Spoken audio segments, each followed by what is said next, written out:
Merci à tous. Donc les Cyclette Ride, comme vous le savez, c'est tous les mardis soirs à 19h. Aujourd'hui, exceptionnellement, on l'a fait à 18h, mais à partir de la semaine prochaine, c'est 18h. Je pense que vous connaissez tous le concept de cyclette. Donc tous les vélos que vous voyez ici, c'est des vélos reconditionnés et garantis. Donc, c'est le seul magasin en France qui propose du 100% reconditionné. Et vous connaissez encore plus Florian avec reconditionné aussi. avec ses vidéos. Donc, ancien coureur reconditionné. Et ben ça tombe très bien parce que tu me lances sur ma première question. C'est, tu es ancien coureur, mais on veut savoir un peu la genèse de ton histoire avec le cyclisme. Avec quoi tu as commencé? Avec un vélo, vaut mieux. Bon, mon histoire elle commence comme beaucoup de jeunes cyclistes. Mon papa faisait du vélo, du coup j'ai commencé, j'ai pris goût. Tu vois, il y a des modèles familiaux qui sont présents ici aussi. J'ai pris goût très vite et après j'ai voulu m'émanciper un peu parce que très souvent dans la famille tu as envie de te prouver des choses un peu tout seul quand tu as la pression familiale et le papa qui est un peu derrière. Donc j'ai rejoint le Krebs de Toulouse à l'époque qui était une section de haut niveau avec Thomas Peyroton d'Arte ici présent qui fait le mauvais élève derrière comme d'habitude. Champion d'Europe en e-sport d'ailleurs, il a, tu vois, comme quoi, reconditionné lui aussi, mais il a... Thomas, tu peux nous montrer ton maillot? Très très beau. Bravo. On peut.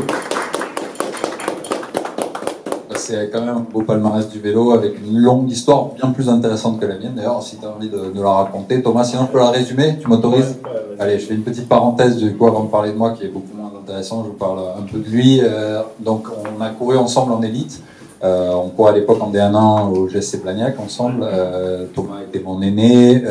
Il a persévéré beaucoup plus que moi dans le vélo. Il a été notamment champion d'Île-de-France élite. Donc ça situe un peu le niveau qu'il a pu avoir.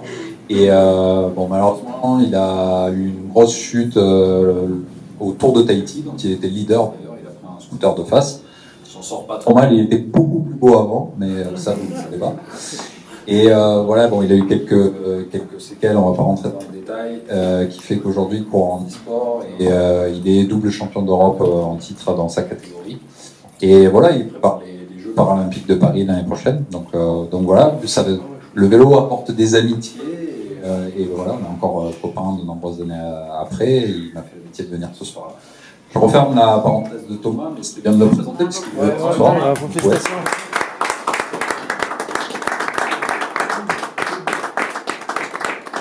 Avec ce super beau maillot qu'on a vu ce week-end aussi dans d'autres couleurs françaises et avec Christophe Laporte, mais tu le portes super bien. Exactement. Et donc à travers l'explication de son parcours, vous en savez un peu plus sur la mienne, sauf que moi j'ai arrêté beaucoup plus tôt que Thomas et ensuite j'étais un petit peu moins peut-être pris de cette passion qu'est le vélo, en tout cas en compétition. J'ai fait plein de choses qui m'ont amené à devenir journaliste dans le milieu du vélo et à le vivre derrière une caméra, voire devant après. Mais toujours dans ce milieu-là, bah, ça reste une passion évidemment. Et ce qui m'a amené à créer la chaîne JCN en français, que certains parmi vous ont connu, il y a un peu plus de 4 ans maintenant, juste avant le Covid, qui a été a priori une belle réussite, paraît-il, vu qu'on a quand même réussi à atteindre les 100 000 abonnés en à peine plus d'un an. Oui, à peine plus d'un an. On a fait mieux que les Anglais. Ceux qui aiment le rugby, c'est quand même toujours jouissif. Et bien aidé par le Covid, certes, mais en tout cas, c'était une belle réussite. Au bout de 3 ans et demi, j'ai décidé de lancer ma propre chaîne et je dois dire que Cyclette a été l'un des premiers partenaires intéressés par une collaboration commune. Et puis, je pense qu'aujourd'hui, l'organisation de ce soir n'a rien à voir avec nos collaborations passées, mais c'est plus de l'amitié. On a beaucoup de choses en commun, à la fois dans la vision qu'on peut avoir du vélo, d'une forme de vélo un peu pour tous, et puis on essaye de divulguer un peu cette passion au plus grand nombre. Et voilà, j'ai eu l'occasion de parler avec beaucoup de monde ce soir. Je pense que le message global, c'était tous ceux qui faisaient la gueule. J'étais assez mécontent sur le vélo. En tout cas, je n'en ai pas vu beaucoup parmi vous. Vous aviez tous le sourire, et ça fait plaisir. C'est un sport qui est censé donner le sourire. Il y en avait pas mal quand même ce soir au Polygone qui font la gueule sur un vélo, je comprends pas. En parlant de ça, en parlant des questions un peu qui fâchent directement, tu nous as parlé de ton métier de journaliste, de JCN, du fait que tu aies monté ta propre chaîne. Et aujourd'hui, est-ce que tu regrettes ton départ de GCN? Est-ce que tu as des doutes? Pourquoi tu es parti? Raconte-nous. Alors non, je ne regrette absolument pas. Alors, on en a parlé un peu en off, donc toi, tu pourrais spoiler, mais non, je ne regrette pas. Je pense que pour que les choses soient réussies, il faut qu'elles aient une fin. Moi, j'avais l'impression d'arriver à la fin d'un cycle, et puis sans révéler quoi que ce soit, je sentais aussi que GCN, c'est détenu quand même par le plus gros groupe de médias au monde actuellement, parce que ça pourrait changer incessamment sous peu, qui s'appelle Warner Bros. Discovery. Donc on a eu la chance de vivre une période où ils supportaient ce projet également financièrement, il ne faut pas se cacher. Et on m'a fait comprendre que ça allait plus être le cas. Et résultat, 6 mois après avoir quitté l'aventure, je viens d'apprendre qu'ils étaient en vente. Donc, le destin me donne plutôt raison, même si je leur souhaite bon vent et j'espère pour eux qu'ils auront un repreneur qui fera que ça peut continuer dans les mêmes conditions. Mais en tout cas, non, je ne regrette pas mon choix. J'ai appris beaucoup. Je pense que c'était une très très belle expérience, certainement la plus belle professionnellement parlant pour moi. Donc, j'ai aucun regret. Mais le fait de rebondir, ça m'offre beaucoup de liberté aujourd'hui et je continue à explorer ce monde du vélo et essayer à travers la curiosité que je peux avoir de le partager avec les autres. Et du coup, tu parles de rebondir, tu passes sur ta nouvelle chaîne, qu'on suit déjà pas mal. Est-ce que tu peux nous dire un peu plus sur ce que tu as prévu sur ta nouvelle chaîne, ce que tu prévois comme élément à développer? Ça reste un laboratoire, donc il pourrait se passer encore plein de choses que j'ai pas forcément prévues, mais j'ai des idées, des directions que je veux prendre. En tout cas, je dois avouer que ça a été aussi une surprise pour moi, le succès que ça a pu avoir, donc ça m'encourage à continuer. Je vais conserver le format de la pause café parce que c'est un format qui est simple, qui parle à tout le monde et sur lequel j'essaie de rester de vulgariser le plus possible ce que moi je peux savoir ou ce que je peux aller chercher comme info. Quand je teste des choses, j'apprends beaucoup. Et ce que j'aimerais maintenant, c'est aller au-delà du simple vélo de route, voire un peu de gravel, parce que ça va arriver, parce que la saison se présente. Évidemment, j'ai repris là où on avait laissé un peu les choses avec GCN, et ce pourquoi j'étais crédible, c'est-à-dire beaucoup de route et un peu de gravel. Mais j'ai envie d'aller au-delà, on verra si ça prend des mois, des années, on verra, mais en tout cas j'ai envie d'aller vraiment sur de la mobilité à tout et tester du vélo dans son ensemble, parce qu'il y a beaucoup de vélos et il y a autant de cyclistes, que ce soit du vélo taf, que ce soit des pliables, que ce soit du e-bike, du triathlon, tout ça, évidemment, aussi du triathlon. Voilà. Et c'est l'idée. Ouais, la petite blague, c'est que chez Cyclette, on est majoritairement des triathlètes, on a démarré de ça, et on voulait savoir quand est-ce que tu vas faire un prochain triathlon. La pression monte. J'ai participé à un podcast mené par des triathlètes il n'y a pas longtemps, ils m'ont fait promettre que 2024 serait l'année du test. Alors pour la petite histoire, j'en parlais avant, on m'a demandé si je faisais partie d'un club en Sicile où j'habite et je m'entraîne avec des triathlètes au quotidien et notamment un qui est membre de l'équipe nationale d'Italie en middle distance, donc le Half Ironman qui maintenant a sa fédération aussi, tu sais, donc ils ont les championnats internationaux, donc les équipes nationales se sont créées et donc ça roule fort, évidemment ça nage fort et ça court fort aussi, ce qui me manque, mais il pousse toujours plus, donc je sens que je vais être obligé de m'y mettre. Alors paraît-il, j'ai une particularité, en général les cyclistes sont pas trop mauvais à la course à pied une fois qu'ils s'y mettent un peu, mais sont des très mauvais nageurs. Paraît-il, je suis plutôt bon nageur, ils sont tous surpris de mon niveau de nage, par contre je suis un hippopotame à la course, donc ça pourrait être drôle, mais promis, je vous le dirai. Ça fera sûrement l'objet d'une vidéo de toute façon, vous aurez l'occasion de vous marrer si vous en avez envie. Bon, en tout cas, nous, on a hâte de te voir sur un vélo de chrono ou un vélo de triathlon. Donc, tant que c'est sur le vélo, ça devrait aller. Super. Après, ça dépend aussi. Le problème, c'est comment je vais sortir de l'eau déjà. Dans quel état? C'est toujours ça. Nous, on dit que dès que tu es sorti de l'eau, la course va démarrer. Ouais. Et dès que tu poses le vélo, c'est gagné. On avait un peu des questions plutôt sur l'actualité du cyclisme. Donc, ce qui se passe en ce moment, on a eu une année assez incroyable avec les différentes équipes, la Jumbo, la Quick Step. Est-ce que tu peux nous parler un peu, tu as fait une dernière vidéo sur la fusion Quick Step Jumbo. Est-ce que tu peux nous en dire un peu plus sur est-ce que c'est quelque chose de crédible? Et si c'est crédible et ça se fait, quelles sont un peu les conséquences et les impacts? Alors là, tu fais appel à mon côté journalistique. Alors d'après mes infos, oui, c'est crédible et depuis pense que depuis que l'info est sortie, ça s'est révélé être le cas parce que ça n'a jamais été démenti, même certains coureurs impliqués, les managers l'ont confirmé. Maintenant, c'est pas fait, c'est clair. Et si tu veux mon avis sur la question, je croise les doigts très fortement pour que ça ne se passe pas. Et surtout, j'espère que ces deux équipes arriveront à perdurer chacune de leur côté. Parce que pour ceux qui aiment le vélo et qui le regardent à la télé, parce qu'on peut aussi aimer le vélo et ne pas aimer le regarder à la télé, je ne juge personne, c'est deux choses différentes.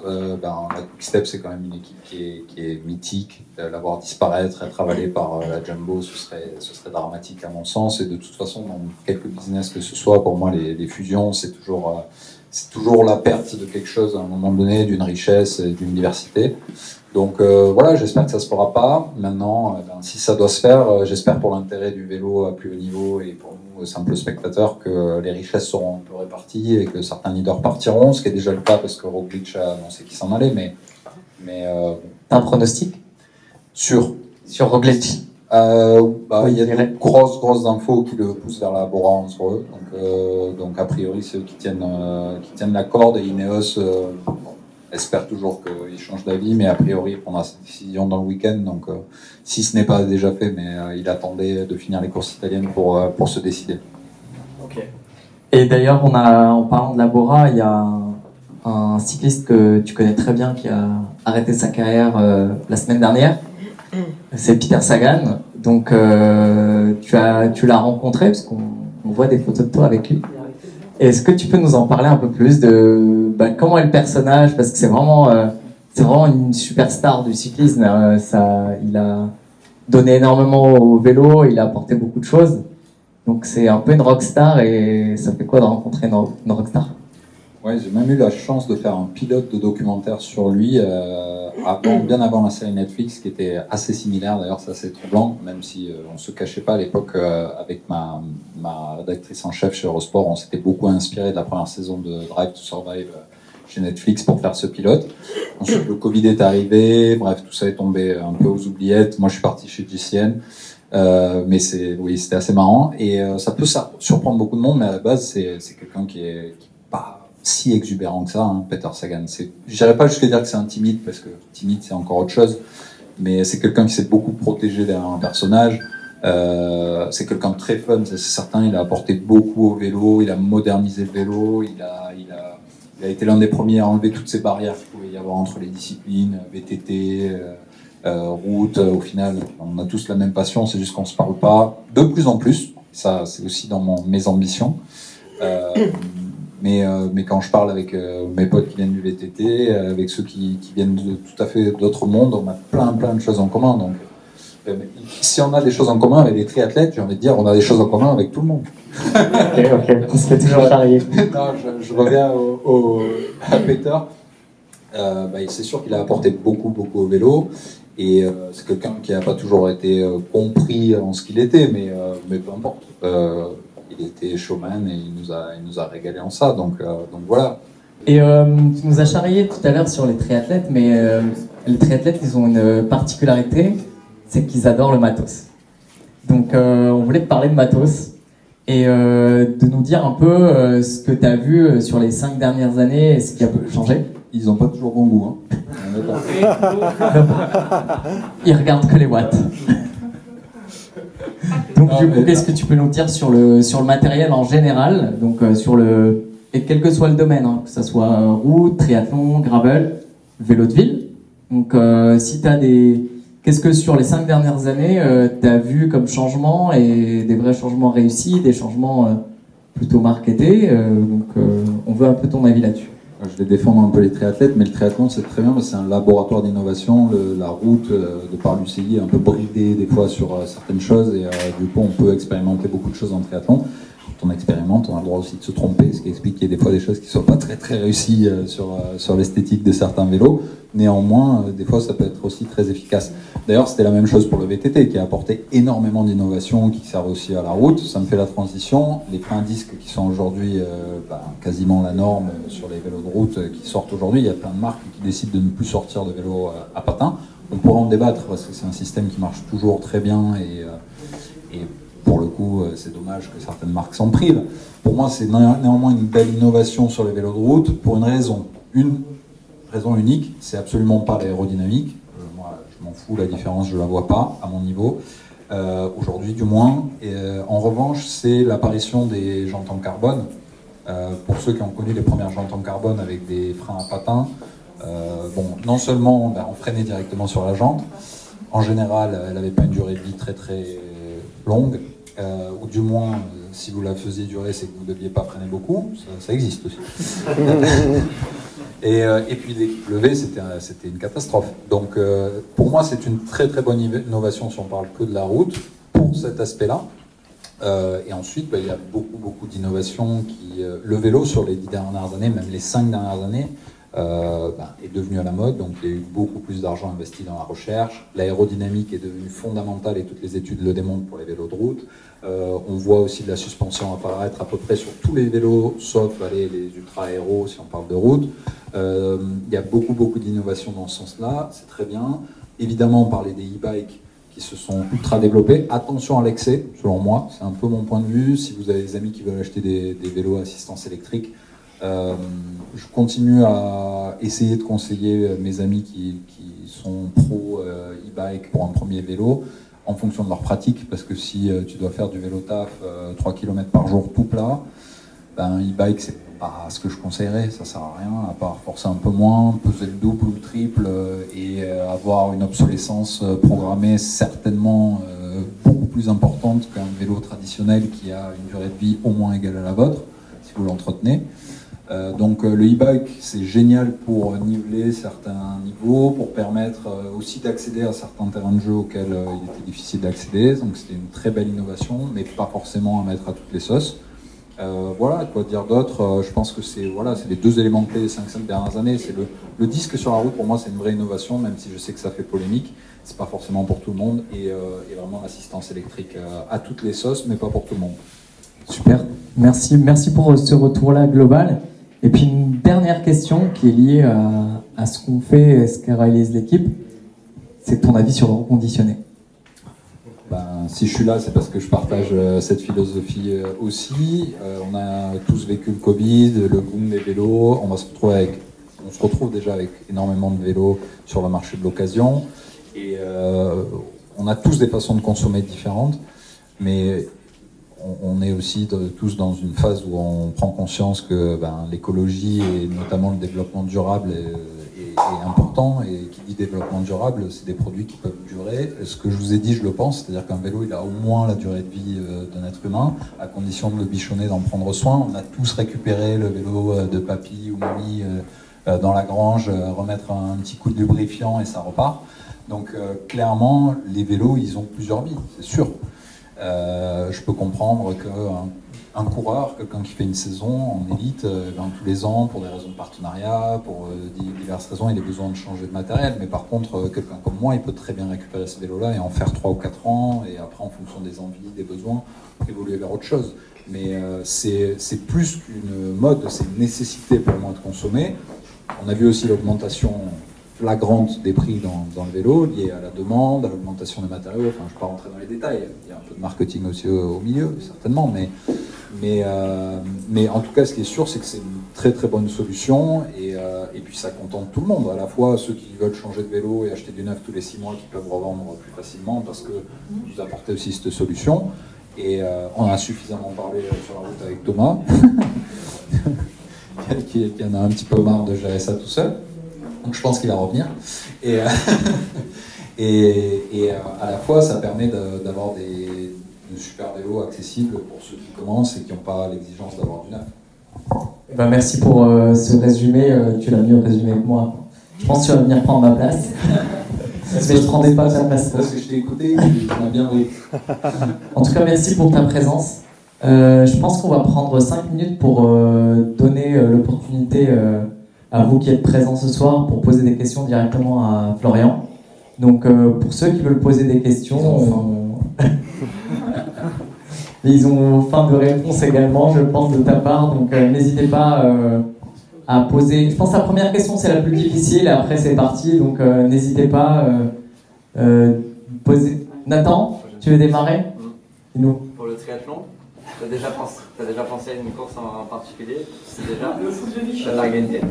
Alors j'en ai une en tête, mais c'est plus par facilité géographique.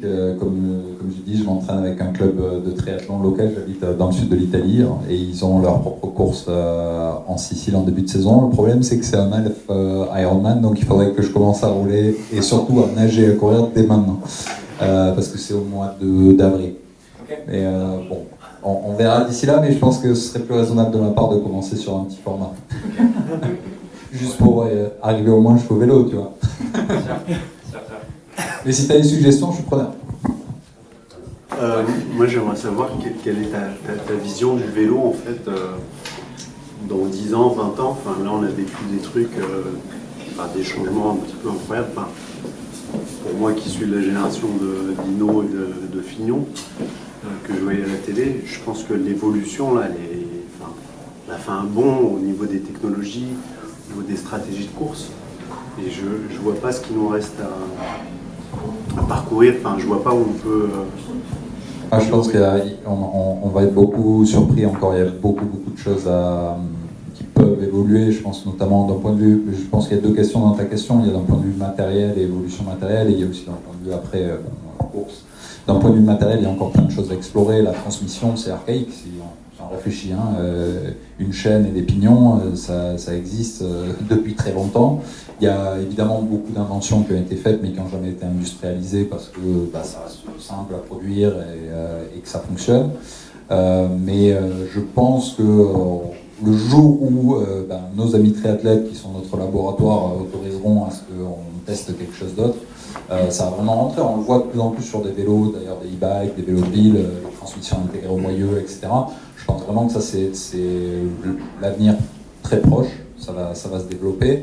Et je pense qu'on aura de plus en plus des vélos totalement intégrés, cockpit, compteur, lumière, tout ça, c'est déjà demain. Là. Je vais sur le salon du Rock d'Azur ce week-end, il y a des nouveautés qui vont être présentées, c'est déjà le cas de certains modèles. Je pense qu'en 2024, tout vélo qui va sortir va être déjà équipé de beaucoup d'accessoires d'office.